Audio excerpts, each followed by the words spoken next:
नमस्कार प्रेक्षकांनो, ठरलं तर मग मालिकेच्या येणाऱ्या आठवड्यामध्ये जबरदस्त वळण घेणारा ट्विस्ट आपल्याला पाहावयास मिळणार आहे. आणि अखेर आता तन्वीचे ग्रहमान फिरलेले असताना भर कोर्टात अर्जुन जेव्हा तन्वीचे भयानक सत्य समोर आणून तन्वीने आत्तापर्यंत कोर्टात दिलेली साक्ष खोटी ठरवतो आणि त्यानंतर मात्र खरे सत्य काय आहे हे शोधून काढण्यासाठी जज अर्जुनला कसा वेळ देतात आणि इकडे रविराज समोर भर कोर्टात तन्वीचे पितळ उघडे पडून आजपर्यंत तन्वीने काय काय केले हे सत्य जेव्हा पुराव्यासकट अर्जुन कोर्टामध्ये आणतो, त्याच वेळेस रविराज समोर तन्वीचा खोटारडा चेहरा आलेला असतो. आत्तापर्यंत तन्वीने आपल्याला ही गोष्टी कधीही सांगितल्या नव्हत्या आणि त्याचा कोर्टामध्ये अर्जुनने पुराव्यासकट सगळा पर्दाफाश केला. यामुळे रविराजला प्रियाचा राग येऊन प्रियावरती संशय आलेल्या रविराजने भयानक आयडिया करत जेव्हा कोर्टामध्ये तन्वी ही काय आणि कशी खोटं बोलली याचा प्रत्यय येताच रविराज सुभेदारांच्या घरी कुणाला एक फोन करतो आणि त्या फोनमध्ये रविराज हा काय उलगडा करायला सांगतो आणि त्या फोनमधून प्रिया ही तन्वी नसल्याचे कसे रविराजला समजते आणि संशय आलेल्या रविराजने केलेल्या एकाच फोनने प्रिया तन्वी नसल्याचे सत्य कोणासमोर येऊन रविराजला जेव्हा हे सत्य समजते तेव्हा तन्वीची कशी भयानक हकालपट्टी होते हे सगळे या व्हिडिओमध्ये आपल्याला पाहावयास मिळणार आहे. त्यामध्ये अर्जुनने भर कोर्टात तन्वीने खोटी साक्ष कशी दिली आणि तन्वी आत्तापर्यंत विलासच्या खुनामध्ये काय खोटं बोलली हे सगळे पुराव्यासकट जज समोर आणलेले असते. आणि त्यासाठी ज्या वेळेस साक्षी आणि प्रिया विलासच्या खुनाच्या अगोदरपासून त्यांचे मैत्रीचे संबंध होते हे देखील पुराव्यासकट अर्जुनने आणलेलं असतं. आणि त्यानंतर प्रियाने आपल्याला या कोणत्याच गोष्टीचा उलगडा कधी केला नाही आणि हे जे काही कोर्टात घडलं त्याच्यापैकी एकही गोष्ट कधीही तन्वीने आपल्याला सांगितली नाही. यामुळे रविराजला सुद्धा प्रियाचा राग आलेला असतो आणि रविराजने भर कोर्टात सत्याची बाजू घेऊन अर्जुनच्या बाजूने रविराज उभा राहिलेला असतो. इकडे मात्र रविराजला राग येऊन ताबडतोब रविराज घरी येतो. घरी येता क्षणी रविराजने प्रियाला प्रश्न विचारलेले असतात आणि त्या प्रश्नाचं उत्तर प्रियाला रविराजने मागवलेलं असतं. रविराजने सांगितलेलं असतं की प्रिया, साक्षी आणि तुझ्या अगोदरपासून मैत्री होती, तुझे संबंध होते, ही गोष्ट तू माझ्यापासून का लपून ठेवलीस? तेव्हा नाटक करत रडका चेहरा करून प्रियाने सांगितलेले असते की बाबा, कारण साक्षीवर खुनाचा आरोप होता आणि साक्षी मला ड्रेस डिझायनिंगसाठी माझी सगळी शाळेची फी भरण्यासाठी तयार झाली होती आणि जर मी हे तुम्हाला सांगितलं असतं तर कदाचित तुम्हाला ते पटलं नसतं आणि म्हणून मी हे सगळं केल्याचे प्रियाने रविराजला सांगून तात्पुरते रविराजच्या शंकेवरती पांघरून घातलेलं असतं. इकडे मात्र हुशार रविराज सावध झालेला असतो. इकडे तन्वी ही सुभेदारांच्या घरी आलेली असते आणि सुभेदारांच्या घरी येण्यापूर्वी अर्जुन आणि सायली जेव्हा घरी येतात तेव्हा अर्जुनने कोर्टामध्ये काय घडलं आणि तन्वीने आत्तापर्यंत काय सत्य लपवलं याची सगळी हकीकत खडानखडा माहिती प्रताप आणि कल्पनाला दिलेली असते. आणि तन्वी ही विलासच्या खुनामध्ये कशी सामील आहे आणि पुराव्यासकट आपण कोर्टात कसं सिद्ध केलं ही सगळी हकीकत जेव्हा अर्जुन हा प्रताप आणि कल्पनाला सांगतो तेव्हा प्रताप आणि कल्पनालाही धक्का बसलेला असतो. कल्पना मात्र तन्वीची बाजू घेत असते तर प्रतापला अर्जुन आणि सायलीवरती विश्वास वाटायला लागलेला असतो. आणि प्रताप म्हणतो की कल्पना, पण तन्वीने एवढ्या सगळ्या गोष्टी कशा काय लपून ठेवल्या आणि तन्वी खोटंसुद्धा कशी काय एवढी बोलते? तर अर्जुन म्हणतो की डॅड, तुम्हीच बघा आणि अजूनही तुमचा त्या तन्वीवरती विश्वासच आहे ना? इकडे आता अर्जुन आणि सायली त्यांच्या बेडरूममध्ये आलेले असतात. अर्जुनने आता पहिल्यांदा केसमध्ये केस पलटवून बाजी मारल्यामुळे सायली आता अर्जुनवर खूप खुश असते. आणि त्यानंतर आता प्रेमाने सायलीने देखील आता अर्जुनला आपलेसं करून घेतलेलं असतं.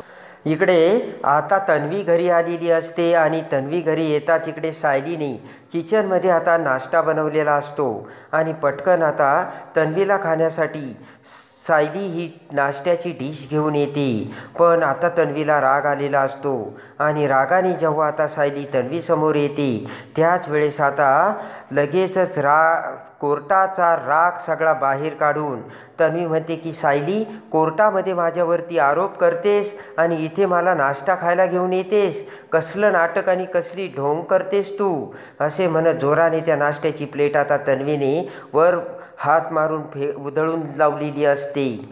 आणि ते सगळं घडताच आता प्रतापला राग येतो. प्रताप आता तन्वीला म्हणतो की तन्वी, अगं हे घर आहे घर आणि दुसऱ्यासोबत वागायची अशी पद्धत असते का? तेव्हा आता तन्वी म्हणते की बाबा, हिने कोर्टात ना माझ्यावरती वाटेल तसे आरोप केले. तेवढ्यात आता प्रताप म्हणतो की तन्वी, तिने तुझ्यावरती आरोप केले नाही. जे काही तुझ्यावरती कोर्टामध्ये आरोप झाले ते सगळे आरोप अर्जुनने पुराव्यासकट सिद्ध केले आणि पुराव्यासकट दाखवून दिले आहे. याला आरोप म्हणत नाही आहे तन्वी.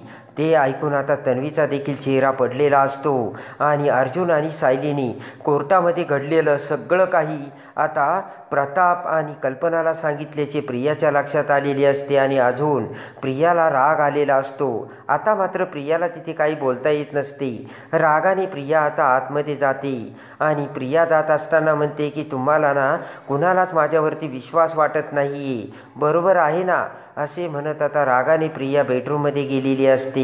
इकडे आता रविराजच्या डोक्यात फक्त तन्वी आणि तन्वीचाच विचार असतो आणि तन्वी काहीतरी आपल्यापासून नक्कीच लपवते. आश्रमामध्ये जो विलासचा खून झाला त्या विलासच्या खुनामध्ये तन्वी ही एकमेव आय विटनेस होती. तिने सगळं काही बघितलं होतं आणि ते तसं असताना मग विलास मेल्यानंतर त्याच्या मोबाईलमध्ये मेसेज कोण पाठवू शकतो? तर आता रविराजला तन्वीवरती संशय आलेला असतो. कारण तिथे फक्त 3च व्यक्ती होत्या आणि त्या 3 व्यक्तीपैकी आता विलास तर मेलेला होता आणि मधुभाऊ हे सुद्धा आता बेशुद्ध पडलेले होते. तेव्हा ज्या व्यक्तीने विलासचा खून केला किंवा ज्याने आता हे सगळं घडवून आणलं आणि हे सगळं तिथे जे घडलं ते बघणारी एकमेव आय विटनेस म्हणजे तन्वी यांच्यापैकीच नक्कीच कोणीतरी विलासच्या मोबाईलवरून मेसेज पाठवला असेल,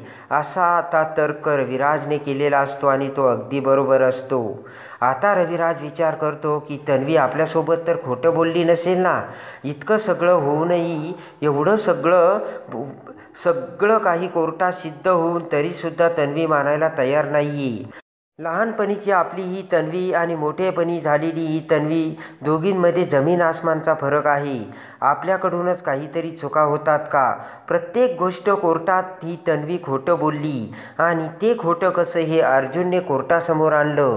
तेव्हा आपण तर तन्वीची त्यावेळेस DNA सुद्धा टेस्ट केली होती आणि असं सगळं असताना आता रविराजला तन्वी ही खरंच तन्वी असेल का असा संशय आलेला असतो. आता रविराज विचार करतो की आपण पुन्हा एकदा तन्वीचा पाय बघू शकतो आणि त्यावरती जन्मखून परत एकदा क्रॉस चेक करून घेऊ शकतो आणि ती कशी करायची याचा आता रविराज विचार करू लागतो. आणि रविराज आता विचार करून रविराजने आता प्रतापला फोन केलेला असतो. रविराजचा आलेला फोन बघून प्रताप फोन उचलतो आणि म्हणतो की बोला रविराज. तर आता रविराज म्हणतो की आज प्रताप कोर्टामध्ये ना खूप विचित्र घडलं रे. प्रताप म्हणतो की मला अर्जुनने सगळं काही सांगितलं आहे रविराज. त्याचं काय आहे ना, प्रिया विलासच्या खुनामध्ये खूप खोटं बोलली आणि ते खोटं अर्जुनने कसं सिद्ध केलं हे देखील अर्जुनने मला सांगितलं. प्रताप म्हणतो की रविराज मी तुला सांगू का, यामध्ये अर्जुनची काही चूक नाही. अर्जुन हा सत्याच्या बाजूने उभा राहतोय आणि आता आश्रमामध्ये पण तो सत्याची बाजू घेऊन आता पुरावे समोर आणतोय. पण तन्वी चक्क खोटंच बोलती आणि खोटं बोलताना ती आपली माणसेसुद्धा बघत नाही, सगळ्यांना ती खोटंच बोलती. आणि ज्या वेळेस प्रताप म्हणतो की रविराज, तन्वी ही आमच्या घरातून बाहेर जाते ना, त्यावेळेस ती तुमच्याकडे चालली असे नाव सांगते, पण ती जाते दुसरीकडंच. आणि असं 3 ते 4 वेळेस घडलं आहे रविराज. आता रविराजचा सुद्धा संशय अजूनच वाढलेला असतो. रविराज म्हणतो की प्रताप, तू अगदी बरोबर बोलतोयस आणि माझ्यासुद्धा मनात हे विचार येत आहेस, आणि त्यासाठी मी तुला आता एक सांगतोय. मला तन्वीवरती आता खूप मोठा संशय यायला लागला आहे. तर आता प्रताप म्हणतो, तो कोणता? तर आता रविराज म्हणतो, हे बघ, प्रिया ही तन्वी आहे. प्रिया ज्यावेळेस आपल्याला सापडली त्यावेळेस मी प्रियाची DNA टेस्ट केली होती आणि ती DNA टेस्ट पॉझिटिव्ह आली. आणि तन्वीच्या पायावर सुद्धा लहानपणीची, आणि त्यासाठी मला तुझी मदत लागणार आहे प्रताप. प्रताप म्हणतो, बोल ना रविराज, मी काय मदत करू शकतो तुझी? रविराज म्हणतो, हे बघ, कल्पना वहिनी किंवा अश्विन, जो कोणी तुझ्या विश्वासातला असेल ना, त्याला तन्वीच्या रूममध्ये पाठवायचं आणि ज्या वेळेस तन्वी झोपलेली असेल त्यावेळेस तन्वीचा उजवा पाय बघायचा. जर त्या उजव्या पायावर तुळशीपत्राची खूण खरी असेल ना, तर ती तन्वी आहे. पण जर आता ती तुळशीपत्राची खूण तन्वीने डुप्लिकेट काढली असेल तर नक्कीच ती पुसट झाली असेल, ते लगेच समजेल. ते एकदा क्रॉस चेक करून घ्यायचं होतं. प्रताप आता विचार करतो आणि प्रताप म्हणतो, रविराज, तू काही काळजी करू नकोस, मी कल्पना किंवा अश्विनला हे सगळं करायला सांगतो. आणि लगेच आता रविराज फोन ठेवतो. इकडे आता प्रतापने विचार केलेला असतो की कल्पनाला जर सांगितलं ना, या कल्पनाला या प्रियाचा खूप पुळका आहे, ती हे कधीच सत्य बाहेर येऊ देणार नाही. आणि त्यामुळे आपल्याला आता अश्विनलाच पुढे करावं लागणार आहे. इकडे आता प्रताप हा अश्विनला बोलावतो. अश्विन आता तिथे येताच म्हणतो की बोला ना डॅड. तर आता प्रताप म्हणतो की अरे, कोर्टात जे काही घडलं ते खूप वाईट घडलं. अश्विन, बरोबर ना? तर आता अश्विन म्हणतो, हो. अश्विन म्हणतो की पण प्रियासुद्धा त्या विलाच्या खुनामध्ये खोटं बोलली आणि दादाने ना तिचं जे जे काही खोटं होतं ते पुराव्यासकट समोर आणलं, त्यामुळे बोलायला काही चान्सच नाही भेटला डॅड. तेव्हा आता प्रताप म्हणतो, बरोबर आहे. प्रताप म्हणतो की मला तुला अश्विन एक गोष्ट सांगायची आहे. तेव्हा आता अश्विन म्हणतो की बोला ना डॅड. तेव्हा आता प्रताप म्हणतो, हे बघ अश्विन, तू एक काम कर, आज संध्याकाळी प्रिया बेडरूममध्ये झोपलेली असताना प्रियाच्या उजव्या पायावर काही जन्मखून आहे की नाही ते एकदा क्रॉस चेक करून मला सांग. आणि ती जन्मखून आता जन्मतः असं आहे की डुप्लिकेट ते सुद्धा तुला कळेलच. तेच तर तसं असेल तेही सांग. आता अश्विनला संशय येतो आणि अश्विन म्हणतो की असं का विचारता? तर प्रताप म्हणतो, याचं उत्तर मी तुला नंतर सांगेनच अश्विन, पण मला अगोदर हे सगळं तू माहिती करून दे. अश्विन म्हणतो, ठीक आहे.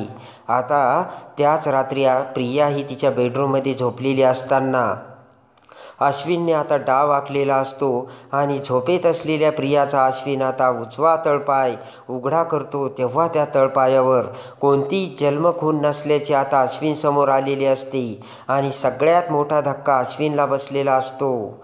पटकन आता अश्विन हा प्रतापला येऊन ते सगळे हकीकत सांगता क्षणी प्रतापच्या पायाखालची जमीन सरकलेली असते. ताबडतोब आता प्रताप रविराजला फोन करून प्रियाच्या उजव्या पायावर कोणतीही जन्मखून नसल्याचे सांगताच प्रिया ही तन्वी नसल्याचे भयानक सत्य रविराज समोर आलेले असते. आणि अखेर आपला जो संशय होता तो संशय खरा ठरला आणि प्रिया ही खोटं बोलून खोटी तन्वी होऊन आपल्या घरामध्ये आली आणि आपल्या आता भावनांचा तिने फायदा उचलला आणि आपल्या भावनांबरोबर आता तन्वी ही खेळ केला. ही तन्वीने असा खेळ केला यामुळे रविराजला खूप राग आलेला असतो. रागाच्या रुद्रावताराने लालबुंद झालेला रविराज ताबडतोब आता सुभेदारांच्या घरी येण्यासाठी निघालेला असतो. आणि वाऱ्याच्या वेगाने आता रविराज ह्या सुभेदारांच्या घरी येऊन आता तन्वीला सगळ्यांच्या समोर बोलावून तन्वीचा पाय चेक करून आता प्रिया ही तन्वी नसल्याचे सत्य कसे रविराज समोर आणतो. आणि जेव्हा आता प्रियाच्या पायावर कोणतीच जन्मखून नसल्याचे समोर येते तेव्हा आता रविराज आता प्रियाला कोणती भयानक शिक्षा करतो आणि प्रियाची पूर्णाची कल्पना सगळेजण कशी हकालपट्टी करतात हे बघण्यासाठी आणि ठरलं तर मग मालिकेच्या डेली अपडेटसाठी बेल नोटिफिकेशनवर क्लिक करून आपल्या चॅनलला लाईक करा, सबस्क्राईब करा.